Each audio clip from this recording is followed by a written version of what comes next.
കേരള ബ്രാഹ്മണ സമ്പ്രദായത്തിൽ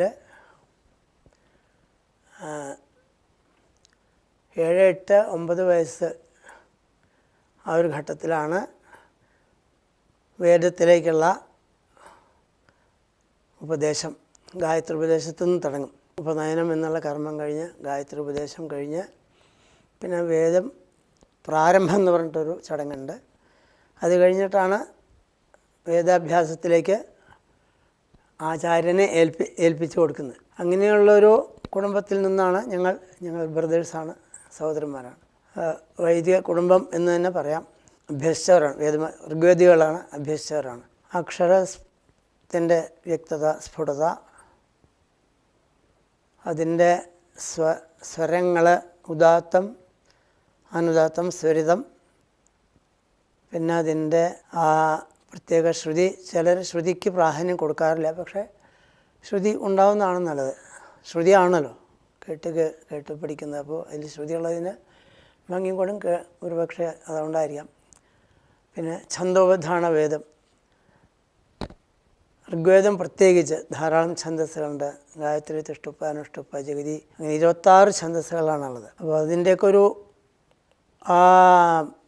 ആശയം കിട്ടാനും ഉൾക്കൊള്ളാനും അതിനെ നേരാവണ്ണം ആചാര്യനിൽ നിന്ന് ആചാര്യൻ്റെ ശബ്ദത്തിലൂടെ നമ്മുടെ ചെവിയിലൂടെ അതിനെ കറക്റ്റാക്കിയിട്ട് റീപ്രൊഡ്യൂസ് ചെയ്യുക, അതാണ് ഇപ്പോൾ ശ്രുതികളുടെ മാഹാത്മ്യം. അങ്ങനെ ഒരു ശൈലി. അപ്പോൾ ഫോർമേറ്റീവ് ഇയേഴ്സിലേ അത് നടക്കുള്ളൂ, അല്ലെങ്കിൽ ഭയങ്കര പ്രശ്നമാണ്. അപ്പോൾ ഒരു 6, 7, 8 വയസ്സ് മുതൽ 15, 16 അതിൻ്റെ ഉള്ളിലെ ഈ സംഹിതാ പാഠം, ടെക്സ്റ്റുവൽ പോർഷൻ ഗുരുമുഖത്ത് നിന്ന് കെട്ടി അതിനെ ഗുരുവിൻ്റെ ശക്തി കൊണ്ട് മാത്രം മെമ്മറൈസ് ചെയ്യുന്ന ടെക്നിക്സാണ് പരമ്പരയായിട്ട്, കുറേ പരമ്പരയായിട്ട്. ഇപ്പോൾ എത്ര പരമ്പര മുതലാണ് നല്ലോണം ചിട്ടപ്പെടുത്തിയുള്ള സിസ്റ്റമറ്റൈസ്ഡാണ്. ആദ്യത്തെ ഫസ്റ്റ് ചെല്ലുകയാണെങ്കിൽ ചൊല്ലിക്കുമ്പോൾ 3 പ്രാവശ്യം, പിറ്റേ ദിവസം ആദ്യം 3 പ്രാവശ്യം, പിറ്റേ ദിവസം, അങ്ങനെ ഒരു 10-15 ദിവസം ഇങ്ങനെ തന്നെ ഗുരുവിൻ്റെ ശക്തി കൊണ്ട് അതിനെ അരക്കിട്ട് ഉറപ്പിക്കും. ഇങ്ങനെയാണ് ഞങ്ങളൊക്കെ വന്ന വഴി. അതിലേക്കാണ് പറയുന്നത് ഞങ്ങളുടെ കണ്ഠസ്ഥമാക്കുക എന്നുള്ളത്. ഇന്നിപ്പോൾ അതിന് ധാരാളം സാഹചര്യം ഉണ്ടോ എന്ന് ചോദിച്ചാൽ ഇല്ല. പിന്നെ വിദ്യാർത്ഥികളെ കിട്ടാനും ഇല്ല. എന്താ വെച്ചാൽ ആദ്യത്തെ പ്രാരംഭ വർഷങ്ങൾ നല്ല ടഫാണ്. ഏതാണ്ട് 10 മണിക്കൂറോളം അതിൽ തന്നെ മുഴുകിയിരിക്കേണ്ടി വരും. കാലത്ത് 5:30 മുതൽ രാത്രി 8 വരെ. പിന്നെ അത് ഇന്നത്തെ കാലത്തിനനുസരിച്ച് പുതിയ വിദ്യാഭ്യാസത്തിന് തന്നെ ടൈം സ്ലോട്ട് കൊടുത്തിട്ടുണ്ട്. 2 മണിക്കൂർ, 3 മണിക്കൂർ. അങ്ങനെ 5 കൊല്ലത്തെ ടഫ് ജോബാണ്. 10 hours involvement. അതിൻ്റെ ഇടയിൽ 2 മണിക്കൂർ മോഡേൺ എഡ്യൂക്കേഷനും ഉണ്ട്. അതുണ്ടെങ്കിൽ അല്ലെങ്കിൽ ആൾക്കാരെ കിട്ടില്ല, അങ്ങനെയുണ്ട്. So that's the situation, status ഇന്നിപ്പോൾ വേദപഠനത്തിനെ പറ്റിയിട്ട്. പിന്നെ ഈ സ്ഥാപനം, അതിൻ്റെ നടത്തിപ്പ്, അതിനൊക്കെ പബ്ലിക് സപ്പോർട്ടുണ്ട്, ഗവൺമെൻറ് സപ്പോർട്ട് മാത്രമേ ഉള്ളൂ. സ്റ്റേറ്റ് ഗവൺമെൻറ് ഒട്ടുമില്ല, സെൻട്രൽ ഗവൺമെൻറ് കുറച്ചുണ്ട്. HRD എന്ന് കുറേശ്ശുണ്ട്. അങ്ങനെയാണ് ഞങ്ങൾ വളർന്നു വന്ന സ്ഥാപനത്തിൻ്റെ ഇന്നത്തെ നിലപാട്. ആചാര്യമുഖത്തുനിന്ന് കിട്ടുന്ന ആ ഒരു ഫോഴ്സ്, എംഫസിസ് ഒരിക്കലും ബുക്ക് വായിച്ചുകൊണ്ടൊന്നും അത് ഉറക്കില്ല, തിരുവശമാണ്. അപ്പോൾ that is the value of traditional style. വേദങ്ങൾ 4 പൊതുവെ എല്ലാവരും അറിയുമല്ലോ. വേദങ്ങൾ 4: ഋക്ക്, യജുസ്, സാമം, അഥർവം. ഇതൊക്കെ കുറേ കേട്ടിട്ടുണ്ടാവാം. ഋക്കിൽ ഇന്നിപ്പോൾ കേരളത്തിൽ ഒരു ശാഖ, അതിൻ്റെ പേരാണ് ശാകല ശാഖ. ഭാസ്കല എന്നുണ്ടായിരുന്നു, അതിപ്പോൾ കേരളത്തിലില്ല. ഭാസ്കല ശാഖ. പിന്നെ യജുസ്, കൃഷ്ണയജുർവേദമാണ് കേരളത്തിൽ.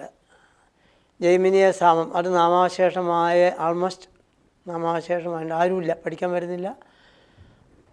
പഠിപ്പിക്കുന്നവരുടെ എണ്ണം പണ്ട് മുതലേ കുറവാണ്, ഫാമിലികളുടെ എണ്ണം കുറവാണ്. അഥർവവേദം തലമുറകളായിട്ട് കേരളത്തിലില്ല. അങ്ങനെയാണ് 4 വേദങ്ങളുടെ ഇന്നത്തെ നിലപാട് കേരളത്തിൽ. സാമൂഹ്യ പരിഷ്കരണങ്ങളെ കൊണ്ട് വേദപാഠശാലകൾ ഏകദേശം നാമാവശേഷമായി എന്നൊരു ഭാഗം പറഞ്ഞു. അപ്പോൾ ഒന്നുകൂടിയും പറയാൻ തോന്നി. തൃശ്ശൂരിൽ കുറേ വിദ്യാർത്ഥികളെ പഠിപ്പിച്ചിരുന്നു. തിരുനാവായ വേറൊരു സ്ഥാപനം ഉണ്ടായിരുന്നു. അതിൽ തിരുനാവായ ഒന്നുമില്ലാതെ അവിടെ എന്താ വെച്ചാൽ ഒരു അർബൻ ഏരിയ അല്ല, ഗ്രാമീണ ഏരിയ ആണ്, റവന്യൂ ഇല്ല, വരുമാനമില്ലാത്തത്. ഇപ്പോൾ അവിടെ ഒരു ചുമര് മാത്രമേ ഉള്ളൂ. തൃശ്ശൂർ അർബൻ ഏരിയ ആവുകൊണ്ട് റവന്യൂ കുറച്ചൊക്കെ അവിടെ നിന്നും ഇവിടുന്ന് പിന്നെ പബ്ലിക് സ്പോൺസർഷിപ്പ് കിട്ടുകൊണ്ട് നിലനിന്നു. But it is A unique institution. 3 കോടി ജനങ്ങൾ കേരളത്തിൽ ആകെ ഇന്ന് ഒരു 40 പേരാവും കുറച്ച് കോൺഫിഡൻ്റായിട്ട് ഈ ലെവലിൽ നിന്ന് പോകുന്നവർ വേദപരമായിട്ട്. 40 ഉള്ളൂ, 3 കോടിയിൽ 40 പേരേ ഉള്ളൂ. അത് അങ്ങനെ ഒരു കണ്ടീഷൻ സിറ്റുവേഷൻ വന്നിരിക്കുന്നു. Sad aspect. സംഹിതാപാഠം ആദ്യത്തെ 5 കൊല്ലം, അത് കഴിഞ്ഞാൽ പദപാഠം. ചിലരതിന് മെനക്കെടും, ചിലർ മെനക്കെടില്ല. പദപാഠം കൂടിയും കഴിഞ്ഞാൽ ഒന്നുകൂടി അതിൻ്റെ സോളിഡിഫിക്കേഷൻ വരും, തെറ്റുകൾ കുറയും പദപാഠം കഴിഞ്ഞാൽ. പിന്നെ കർമ്മപാഠം, അത് പദപാഠം കഴിഞ്ഞാൽ കർമ്മപാഠം അതിൻ്റെ പാർട്ട് ഓഫ് ഇറ്റ്. പിന്നെ വികൃതികൾ, വികൃതികൾ എന്ന് പറഞ്ഞു കഴിഞ്ഞാൽ സ്പെഷ്യൽ സ്കിൽസ്, അതിനെ ഒന്നും കൂടി ദൃഢീകരിക്കാൻ. ആലാപനം, വേറെ രീതിയിൽ ആലാപനം, ജട ആലാപനം, രഥ ആലാപനം, 2 തരത്തിലുള്ള ആലാപന രീതിയുണ്ട് ഈ വേദവികൃതികൾ കേരള ശൈലിയിൽ. നേരെ മറിച്ച് ഉത്തരേന്ത്യയിൽ ഘനപാഠം, ദണ്ഡപാഠം, ധ്വജപാഠം, അങ്ങനെ വേറെ ചിലതുണ്ട്. ഞങ്ങളത് അഭ്യസിക്കാറില്ല. വളരെ പ്രവീണരായിട്ട് 10 കൊല്ലം 20 കൊല്ലം ഈ വക വികൃതികളിൽ ഉപാസന ചെയ്ത് മഹാരഥന്മാരായിട്ടുള്ളവരുണ്ട്. ദി ഹോൾ ലൈഫ് അങ്ങനെ അതിനുവേണ്ടി വെച്ചവരും ഉണ്ടായിരുന്നു. എൻ്റെ അച്ഛൻ്റെ മുമ്പത്തെ തലമുറ, അച്ഛനും കുറേയൊക്കെ ചെയ്തിട്ടുണ്ട്.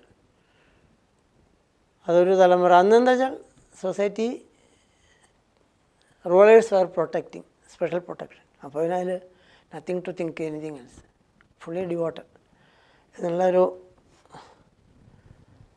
സന്ദർഭമായിരുന്നു.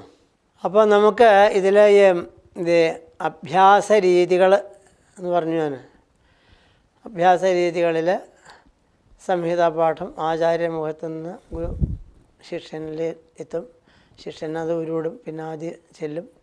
അപ്പോൾ ചിലരതിൽ ടാലൻ്റ് ഉണ്ടാവും, ചിലർക്ക് 4 തവണയായാലും ചിലപ്പോൾ ആ ആർട്ടിക്കുലേഷൻ ഓഫ് ലെറ്റേഴ്സ് ആൻഡ് പദാസ് അതിൻ്റെ കമ്പൈനിങ് ചിലർക്ക് വരില്ല, അപ്പോൾ അതിന് റിപ്പീറ്റ് വേണ്ടി വരും. സോ 4-5 ആൾ ഒന്നിച്ച് വിദ്യാർത്ഥികൾ ഇരുന്നാൽ ആ വ്യത്യാസം ഉടനെ അവിടെ കാണാം. ഇനി അഭ്യാസത്തിലേക്ക് കടക്കാം.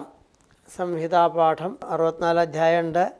മൊത്തം മന്ത്രങ്ങളുടെ എണ്ണം 10,472. മൊത്തം മന്ത്രങ്ങളുടെ എണ്ണം. ഇപ്പോൾ കണ്ഠസ്ഥം എന്ന് പറഞ്ഞു കഴിഞ്ഞാൽ അതൊരു ഭഗീരഥ പ്രയത്നം തന്നെയാണ് ചിലർക്ക്. ഇവിടെ നമ്മൾ ഇപ്പോൾ പറഞ്ഞില്ലേ 2006 വർഗം, അതൊരു കാറ്റഗറൈസേഷൻ. ആ മൊത്തം 2006 വർഗങ്ങളിൽ 10,472 മന്ത്രങ്ങൾ. അപ്പോൾ ചില വർഗങ്ങളിൽ ഋക്ക് എന്ന് പറയും. ഒരു ഋക്ക് എന്ന് പറഞ്ഞാൽ ചില ഋക്കിൽ 3 വരികളുണ്ടാവും, ചില ഋക്കിൽ 4 വരികളുണ്ടാവും, ചില ഋക്കിൽ 5 ഉണ്ടാവും. അങ്ങനെ എല്ലാ ഋക്കുകളും കൂടിയിട്ട് 10,472. കണ്ഠസ്ഥാവണത് ഉരുവിൻ്റെ ശക്തി. ചിലപ്പോൾ 50 ഉരുവാവും, അല്ലെങ്കിൽ 100 ആവും, ഓരോ വ്യക്തികളുടെ നൈസർഗിക വാസന അനുസരിച്ച്. അപ്പോൾ സാമ്പിളിന് വേണ്ടി നമ്മൾ ഒരു വർഗം ആദ്യത്തെ അഷ്ടകത്തിലെ 6-ാം അധ്യായത്തിൽ 17 കേട്ടിട്ടുണ്ടാവും. അത് കുറച്ച് നല്ല സ്വാരസ്യമുള്ളൊരു വർഗമാണ്. ആരംഭിക്കാം. സംഹിതാപാഠം ആദ്യത്തെ അഷ്ടകത്തിൽ 6-ാം അധ്യായത്തിൽ 17-ാമത്തെ വർഗം. ആ അധ്യായത്തിൽ 32 വർഗമല്ലേ, 32 വർഗം. വേദോച്ചാരണം തുടങ്ങുമ്പോൾ പ്രണവം ഉച്ചരിച്ചിട്ടാണ്, അത് കേട്ടിട്ടുണ്ടാവും. മധുവാതാ മധുക്ഷരന്തി സിന്ധവാ മാധ്വീർന്ന സന്തോഷധീ മധുനക്തമുതോഷസോ മധുമൽപാർത്ഥിവം രജാ മധുദ്യൗരാസ്തു നഃ പിതാ മധുമാന്നോ വനസ്പതിർമധുമ അസ്തു സൂര്യാ മാധവീർഗാവോ ഭവന്തു നഃ ശന്നോ മിത്രശം വരുണശന്നോ ഭവത്വര്യമാ ശന്ന ഇന്ദ്രോ ബൃഹസ്പതി ശന്നോ വിഷ്ണുരുക്രമാ.